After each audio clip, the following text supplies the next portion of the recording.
Siyempre, nalungkot ako. Pagdating ko ng, like, login. Oh! like, di ako makasa. Pero, na-disappoint pa rin ako. Iniisip ko na kung natakasan ko na siguro yung mga grades ko nun, siguro there's a chance na... So, may regret ka pa rin. Regret. Dagdag factor din on why it hits that hard kapag hindi ka pumasa sa dream school mo is kasi, parang ako. Pumasa ako sa other campuses, pero hindi mo namin afford yun.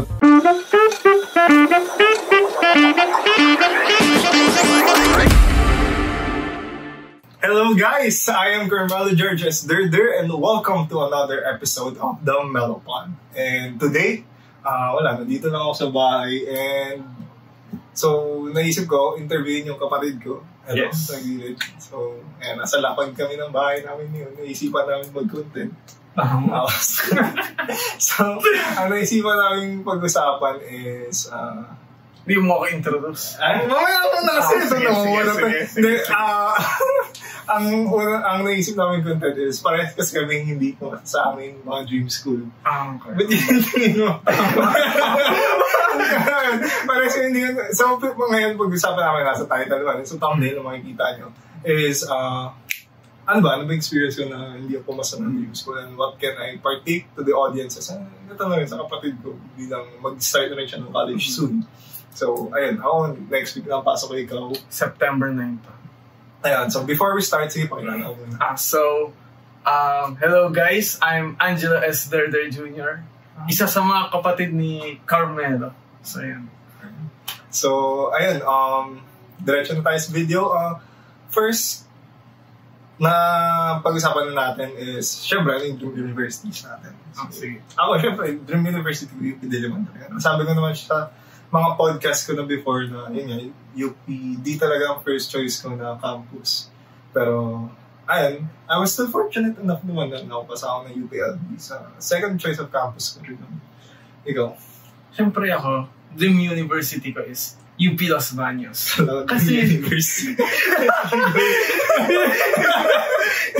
Kasi like, na-influensya niya rin ako ni Kuya. Kasi like, syempre nakapunta na ako doon. And like, yung environment doon, like, maganda. Like, uy, di mo naman ako kasama doon sa UPD ah. Los Baños! Los Baños dream, Los Baños. Hindi ka pa nakikinig! Where? Los Baños. UPD? UPD first choice ko kasi yun yung advice ng mga nakakataas sa akin. Like, kayo... Sinabi ko ba yun? Ako sabi mo yun! UP Diliman muna, tapos UP Los Baños. Ay, pinapahama ko! Hindi ka na! Wait! Wala akong tip na gano'n binigay sa'yo. Baka pwede pa sa... Sige, gubala ako. Tapos, pangalawa, like, kahit ano, UP Diliman, UP Manila. Tapos, yun nga, unfortunately, hindi ako nakapasa doon sa any UP universities na yun. So, pero nag-appeal ka, di ba? So, nag-appeal mo yung story mo about appealing sa UP. Like, anong ginawa? Paano mo mag-appeal sa UP? So, pag mag-appeal ka sa UP, syempre, dapat pasok yung UPG mo. So, pag hindi, hindi ka na makaka-appeal. Tapos, ano ang UPG na sa Los Baños, kasi bawal na sa Diliman, if di nyo po alam. So, sa Los Baños is 2.8. And ang UPG ko nun is 2.6. So, not bad. Pero yun nga, di pa rin ako nakapasok, unfortunately. So, yung mga courses na makukuha mo sa appeal is mga open slots na hindi tinanggap ng mga ibang mga nakapasa sa UPCAP. So, yun. So, yun yung paglalabanan nyo ng mga gusto pang reconsider or appeal. Ayun, so, seryoso mo naman. Pero, sige, ayun, sa Dream University ko, ang dream course ko naman dun is Business Economics talaga. Pero yun, walang Business Economics sa UPLB, so Economics ang kinuha ko. Ikaw, anong course ang gusto mo talaga? Ang pinakagustong course, syempre, is Political Science. Pero since wala sa UPLB, kasi maglulaw ako for attorney. So, naghanap na lang ng mga pre-law na courses. So, yun nga, kinuha ko is Economics, Philosophy, nag-DevCom rin ako, tapos Nakalimutan ko na isa kung ano yung isa. Pero, alam ko English ata yung isa. Alam ko English basta. Kung ano na English. UPLB? Sa UPLB. English. Basta, communication. Basta sa communication. Communication arts. Ayun, communication arts. So, ano ulit? So, economics philosophy. Tapos na, in order yun, hindi. Hindi yun in order. Hindi ko na maalala. DevCom. Tapos, yun nga, communication. Ayun. So, na-discuss na rin naman natin kung ano yung mga rason bakit yun yung gusto nating course. Ay, joke lang. Ako pala hindi. Ikaw, gusto mo mag-authority kasi, di ba? Ayun yung gusto mong course. Ako naman, wala lang. Gusto ko na ng pera. Tama. Economics, pera, di ba? Business economics, pera. Pero ayun, ako kasi, before mag-college ko lang talagang balak mag-college talaga sana. Like, parang nakiusap pa ako kanila mama na ang dami kong gumawa pa ng PowerPoint presentation niya. Gumawa ako ng PowerPoint presentations on why hindi siya na parang gusto ko na lang din kasi talaga nun is mag-YouTube na talaga na full-time na mag-content creation. Kasi yun talaga yung passion ko. Which, ayun, eto, luckily, napagtunayan ko na kahit nag-aaral ka, kaya mo naman kasi talagang pagsabayin. So, ayun. Ayan, pag-usapan natin next time. Diploma, discarte. Pero, ayun, ano na sabi ko? Ayun. Pero yun, I was lucky enough na nakapasok pa rin ng siyempre, UP is UP. Pero, ayun. Expectation-wise, sige, maging delulu muna tayo for a while. Ano yung parang pinaka-plans mo talaga sa buhay mo na like, before, like a couple months before lumabas lahat na results. Ano yung plan mo para sa you for the future, career-wise, etc.? Yun nga, attorney talaga. Fascinated lang talaga sa law. Tapos, yung sa, before, syempre, like ako, expectations ko na makapasa sa UP is, mababa na talaga. Like, kasi, personal story is, nung junior high school ako is, sobrang baba ng grades ko. Ngayong senior high school lang talaga nag-grind ng pag-aaral. So, yun nga. Medyo naapektuhan din kasi si Angelo ng pandemic. So, medyo nag-dip talaga yung grades na during that time. Although, I know na stellar na ano naman talaga pa yun. Medyo nag-take down ng toll din kasi yung pandemic talaga nun. So, medyo nahihirapan siya. Pero, ayun. So, eto. So, ngayon, let's get rooted na with the reality, no? So, admission results. Pagdating ng results, Siyempre, nalungkot ako, siyempre. Nung pagdating ko ng, like, login. Huh? Di ako makasa. Pero, disappoint pa rin ako. Siyempre, like, rejection pa rin yun. Sakit. Like, ano ba naman yun? Di ako nakapasa. Like, si Kuya, galing niya. Tapos, siyempre may parang, like, onting self-loading rin sa akin. Kasi, like, yun nga. Kasi, like, iniisip ko na hanggang ngayon, onti pa rin na iniisip ko na fault ko kasi yun nga yung grades ko before is mababa. And siguro if nataasan ko lang grades ko, kasi yung mga grades ko dati, like, as in line of 7 talaga yung iba minsan. Pero, kung nataasan ko na siguro yung mga grades ko nun, siguro there's a chance na so, may regret ka pa rin talaga. May regret pa rin ako. Stages of grief. Kasi di ba may tinatawag sila 5 stages of grief? Tingnan mo may ganun ka pinagdaan sa... May ganun, sa tingin ko. Nung umpisa, like, ano ba una sa 5 stages? Di ba denial ba? Denial. Tapos anger. Nagalit ka sa sarili. Nagalit ako. Then, bargaining ba? Tapos depression. Tapos acceptance. So, may ganun ka. Oo, syempre. Like, may kaya mo ba mag-story about? Sige. Like, paano ba? Like, syempre nung una is in denial pa ako na di ako nakapasa. Like, alam naman yan. Like, legit ba to? Na di ako nakapasa. Like, Dream University ko. Ginawa ko naman lahat ngayon na. Like, ba't ganun? Di pa rin nakapasa. So, syempre medyo in denial pa ako. Tapos next is yun na nga. Is medyo nagalit na rin ang sarili ko nun. Kasi it's like, kung ginalingan ko lang dati. Yun yung anger talaga na talagang medyo yun nakaramdaman ka rin sa kanya. Kasi may monitor din kita nun eh. Nagtatanong si Kuya si Chat. Kasi yun yung inaasahan ko. Because I myself medyo pinagdaanan ko rin na, yun nga, since hindi rin naman. UPD kasi talagang dream course ko naman. Ay, dream university ko rin. Pero, ayun. As a mabait na kuya. Perfectong kuya. Ayun. Nung kahit nasa UNLB ako nun, tinatry ko mag-reach out sa kanya kasi I know the struggles din. Ganun. Tapos, ayun. Sige, go. Tapos, bargaining, like, paano ba? Ay, appeal ka yun. Oo, yun nga. So, that's a good bargaining naman. Kasi ako rin nag-tip sa akin, mag-recon ka lang na mag-recon. Sige, marami akong kilala na nakapasok mo yung UP. And like, parang nung nag-appeal rin ako, like, nung part na yun, like, nalungkot rin ako nung mga araw na yun. Like, di niya alam yun. Pero, so, yun na rin, depression na rin. Like, nung, kasi ilang beses ako na-reject sa appeal. Siyempre, like, bakit ko lang? Kasi ilang appeals? Nakatatlong appeal ako nun. Una, okay, may dalawa pa. Pangalawa, may isa pa. Yung dulo yung pinakamasakit. Like, ako rin medyo maasa rin ako nun kasi like yung parang nilipatan namin doon. Sabi ko, ay, pwede si Angelo dito na sumama sa dorm namin, makakatira namin. As in, ako rin nagpe-prep na rin ako kasi I was really hoping, I have high hopes na makakapasa siya sa UPLB, na makakasama ko siya, pero unfortunately, may ibang plano yung rin sa'yo. Pero ayun, sige. Tapos yun. Tapos, di pa na 3-4 actually. Kasi may, next na, may manual appeals pa. Yun na yung may essay. Like, grabe. Nagpatulong pa ako kay Kuya.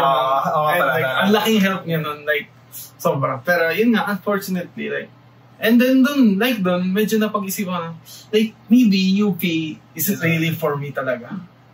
So, ngayon, like, syempre may unti pa rin. Pero like, kaya natin guys, kaya natin. Ayun, sige. Ako naman, ang kwento,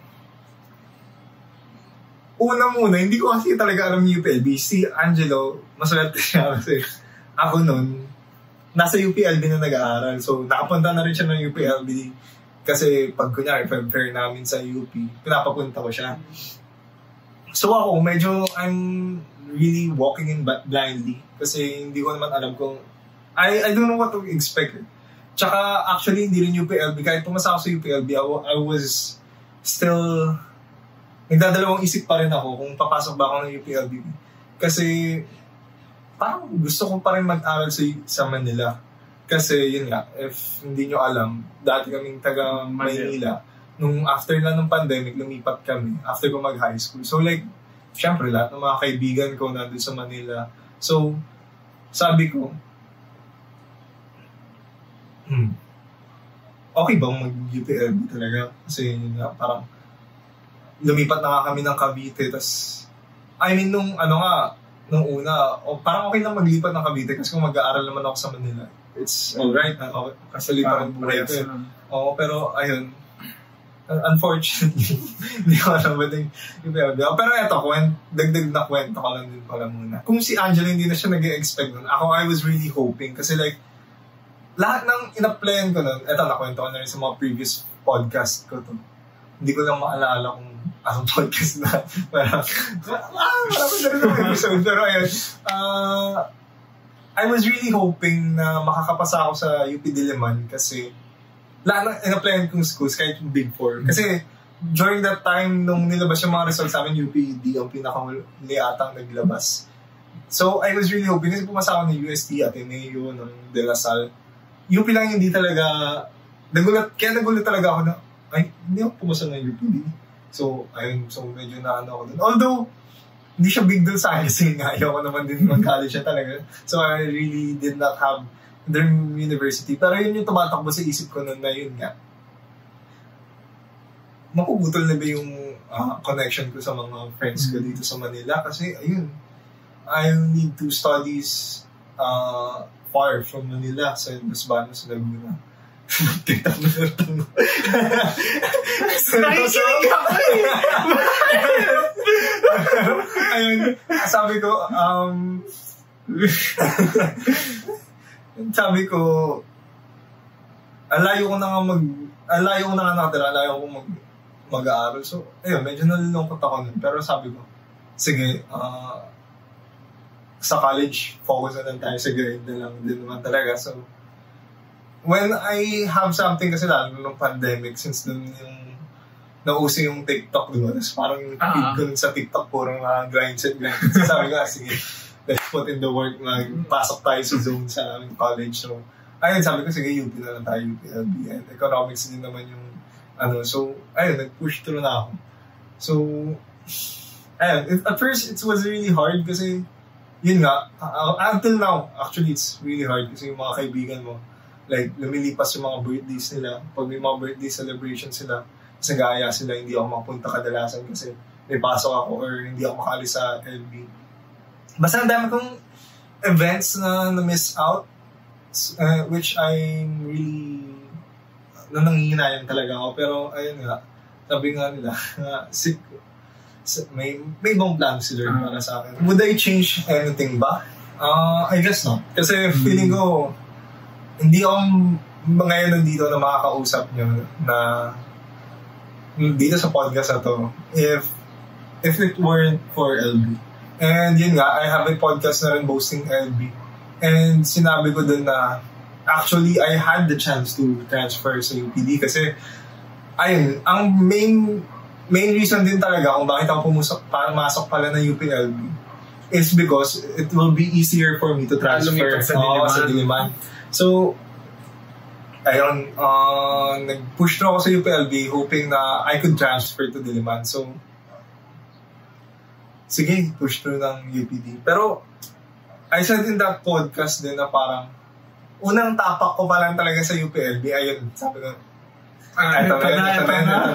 Kasi kahit ikaw, di ba, nung nakapunta ka ng UPLB, iba talaga, sobrang ganda ng UPLB. And it's, yun yung buhay na parang hinahanap ko all these years kasi for 18 years nun, I was 18 years old nung pumasok ako ng college. For 18 years nun, I was just roaming around Manila lang. Puro lahat ng ganaps ko sa Manila lang kasi they didn't really have the means to travel that much. Tapos, bata pa yung mga kapatid ko nun, so hindi rin kami talaga makatravel. Wala naman kaming kotse or what, kaya medyo hirap nun talaga. So, I was really for 18 years, nasa within Quezon City lang ako or Caloocan, kasi sa Caloocan ako nag-aaral ng high school tsaka elementary. So, like, nung tama pa ako sa LB, nag-stay na ako doon kasi, this is my chance. This is my chance to see the other parts of the world. Na parang doon na nag-spark yung excitement ko na parang, there's more than Manila. Hindi lang sa Manila ang mundo. So, ayun, I pushed through. And nung second year ako, even though I had a chance to transfer UPD kasi pasok naman yung grades ko and such, I did not took it kasi yun nga. Na-accept mo na yung UPLB. Tsaka yung culture kasi talaga sa UPLB. For 1 year ng stay ko sa UPLB, hindi lang, although, sabi nga nila, parang sa pag-ibig, di ba? Yung ganda ng UPLB, yun na nagpa-attract sa akin. Pero yung, what I fell in love with it na, kasi nung nandun yung mga orgs, yung culture sa UPLB, tapos yun nga, nakakwento ko naman na din sa podcast ko na mas tahimik sa UPLB, mas mabagal yung buhay, mas less yung stress.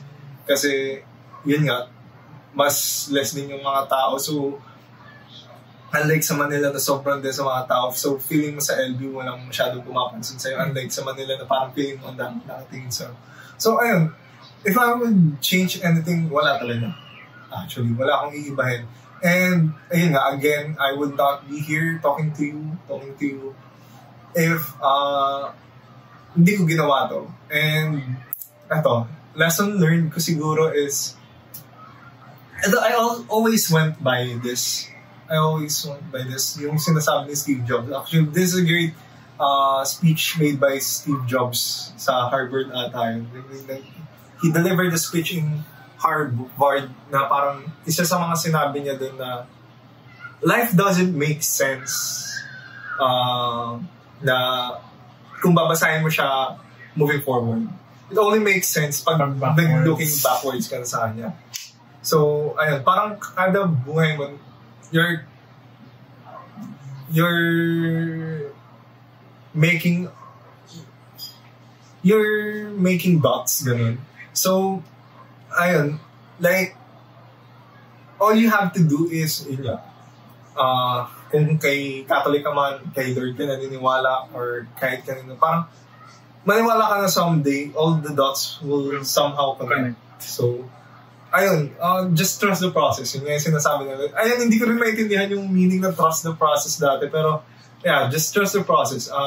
Hindi naman end of the world na if hindi ka pumasa ng dream school mo. I developed who I am because I failed in UP.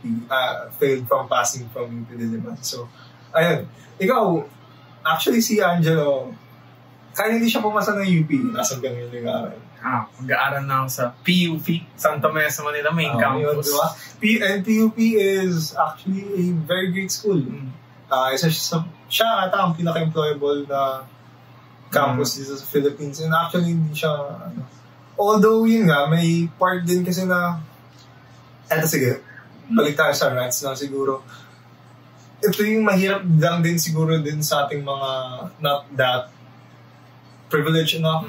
Kasi when dagdag factor din on why it hits that hard kapag hindi ka pumasa sa dream school mo is kasi, parang pumasa ako sa other campuses like the Lasal, Ateneo, UST, pero hindi namin afford yun. So okay lang. So, medyo okay lang. Hindi namin afford yun. So, kahit pumasa ako, hindi ako makakapasok doon.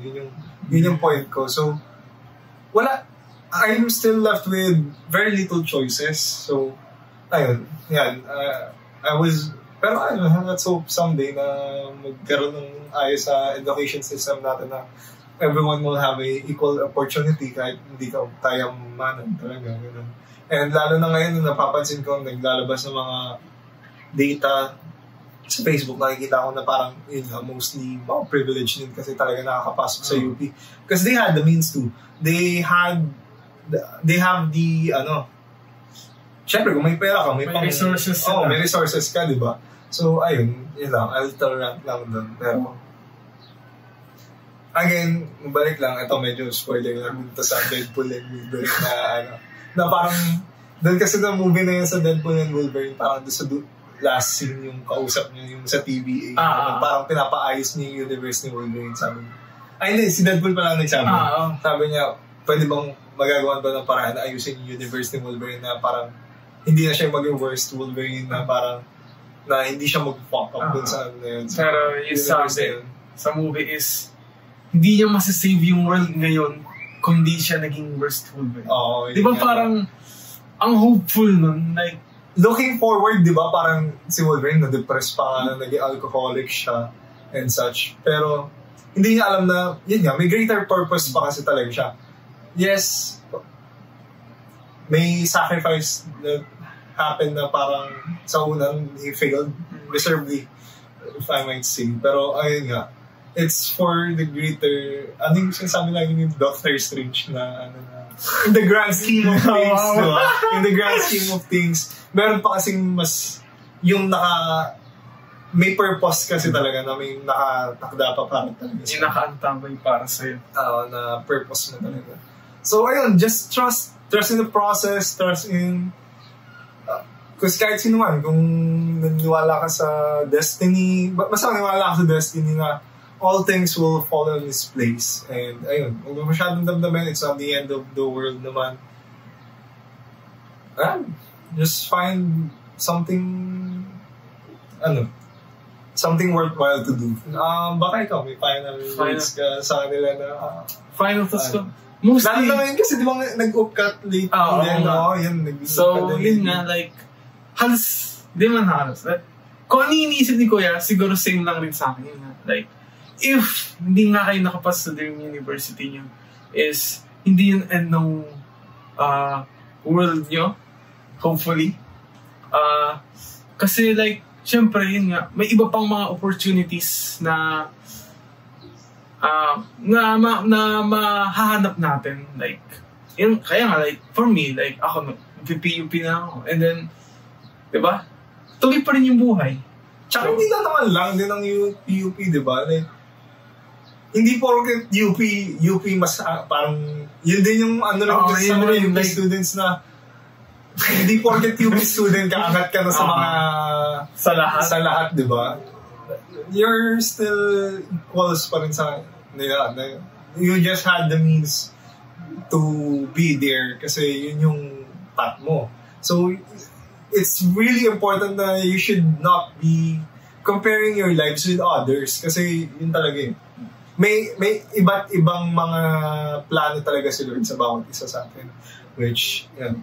Ikaw, I mean, yun pa naman. Same. Tuloy yung buhay. Like, mag-attorney ako. Yung future goals ko, yung attorney, mag-work. Then, pag nag-work, edi masaya na ako sa buhay. Nice. Like, pero, pangit din yung gano'n na pag ginawa mo yung ganito, dun ako sasaya. Tapos, yun nga, again, trust the process. Enjoy the process. That's the most important thing. Huwag kang masyadong focus dun sa results, but dun sa process. Enjoy mo yung process. So, ayun, that's... Pili ko magandang ending na video. Mama rin ako natin oras din. So, almost half an hour. So, I think, dito na natin end yung video. I hope yung video, guys. Like, we hope, yun nga, may natutunan kami sa yapping session namin. Pero, yun nga, and siguro kung dinadamdam mo rin yung pag-fail sa Dream University mo nga, I hope medyo napagaan namin yung loob mo. Sharing our own experiences. And, ayun, thank you very much. Wait lang, yun nga, let's say na, walang success, di ba, kung walang failure. Tama. Hindi mo masabing success pa kung hindi ka nag-fail, di ba? Tama, ang ganda nun. Ayun, so let's end the video na. If you like the video, don't forget to like and subscribe kung sa YouTube ka nanonood. Follow me on my Spotify and follow me na rin sa other socials kung gusto mo rin na contents pa like this. And I also have my email if you want something na mapag-uusapan, pwede ka magtanong dun sa email ko at ask@melopod@gmail.com. Ask ka lang ng question dun. And yan, may mapag-usapan tayo worthwhile and let's just share something that's meaningful to do. Nangihingi lang yun ng sponsor, guys. Hindi sponsor? Content. Ayan, sige, bye guys!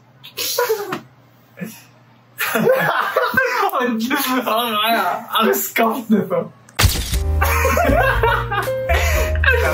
Nasa lamang ka eh. Nagmumukha lang namin nasa kama eh. Nasa kama talaga. Tayo ng tawag guys, parang surintro. Di ba? Ano?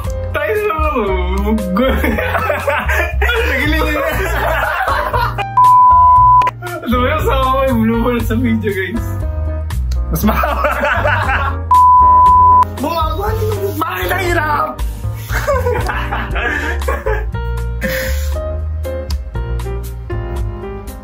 Wala ko ikaw. Nakikita nyo ba kung gano'n kayo nang gumawa ng video?